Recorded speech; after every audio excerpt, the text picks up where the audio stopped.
Саламатсыңарбы урматтуу окуучулар?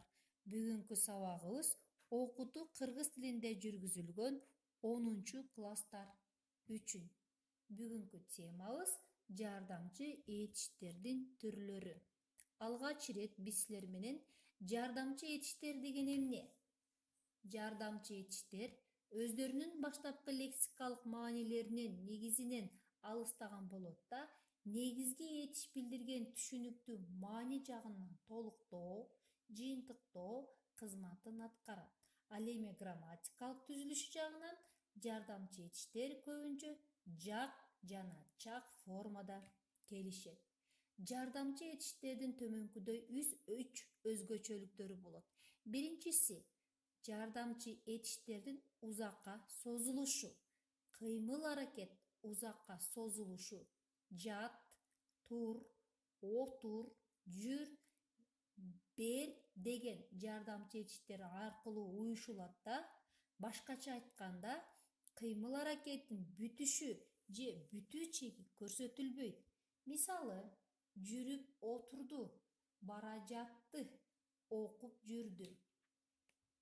Экинчиси жардамчы этичтин багытталышы. Кыймыл-аракеттин багытталышында кел, кет, бар деген жардамчы этичтер чакчыл формасындагы негизги этичтер менен айкалышат. Башкача айтканда, кыймыл-аракет бир жакка багытталышын билдирет. Мисалы, кирип келди, айта бар, жөнөп кетти. Үчүнчү бөлүгү жардамчы этичтин толук иштелиши. Кыймыл-аракеттин толук иштелишин бүтүндөгү толук этичтин тутумундагы ташта, сал, кой, жибер, кал, чык, бол, ал деген жардамчы этичтер аркылуу уюшулат. Мисалы, окуп чыктык, кайра калды, ырдап жиберди, айтып салды. Демек, балдар, татаал этичтин тутумундагы турган жардамчы этичтердин колдонушундагы кошумча маанилери бирдей эмес. Кыймыл-аракеттин өзгөчөлүгүнө карата жогоркудай болуп 3кө бөлүнөт экен. Анда эмесе, балдар, бүгүнкү теманын негизинде силер менен бирдикте биз бышыктоо көнүгүүсүн иштейбиз. Бул чакан текстибизде тексттеги жардамчы этичтердин кандай өзгөчөлүктөрү колдонулганын бирдикте аныктайбыз. Чал жана деңиз. Эрнест Хемингуэй. Ал маржан рифин жылаңайлак буттары менен чалпылдата басып, житстер сакталган муздаткычты карай кетти. Чал кофеден шашпай уурдап коюп олтурду.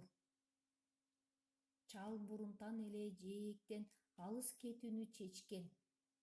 Жердин жытын артына калтырып, океандын эртең мененки салкын демин түп-түз бет алып кетип баратты. Океандын чоң кудук деп балыкчылар атаган жеринен өтө берерде суу түбүнөн жылтыраган балырларды көрдү. Демек, балдар, бул чакан текстибизден силер жардамчы этичтин түрлөрүн аныктасаңар керек. Жогорудагы маанилери билдирүү жардамчы этичтер жана алардын чакчыл формалары менен айкалышуусу өз ара бирдей эместигин байкадыңар. Биз силер менен схема аркылуу төмөнкүдөй чагылдырууга болот. Негизги этишке жалгануучу чакчыл формалары. Көңүл бурабыз: а, ый, ып, ганы, мыш. Ал эми жардамчы этиштер жана алардын түрлөрү. Мында кыймыл-аракет узакка созулушун билдирүүчү жардамчы этиштер: отур, тур, жат, жүр, бер. Экинчи өзгөчөлүгү кыймыл-аракеттин багытталышын билдирүүчү жардамчы этиштер: кел, кет, бар. жардамчы этиштин үчүнчү өзгөчөлүгү кыймыл аракеттин толук иштелгенин билдирүүчү жардамчы этиштер: сал, жибер, чык, ташта, кой, кал, ал, бол. Анда эмесе окуучулар, бүгүнкү теманын негизинде үйгө берилүүчү тапшырмага көңүл бурабыз. Бул жерде силер үчүн аналогиялар берилген, аларды иштөө, алар менен бирге риф, живец деген сөздөрдүн түшүндүрмөсүн табабыз. Андан сырткары 138 беттеги 111 көнүгүүнү иштейбиз. Кийинки сабакта жолугушканча сак саламатта болгула.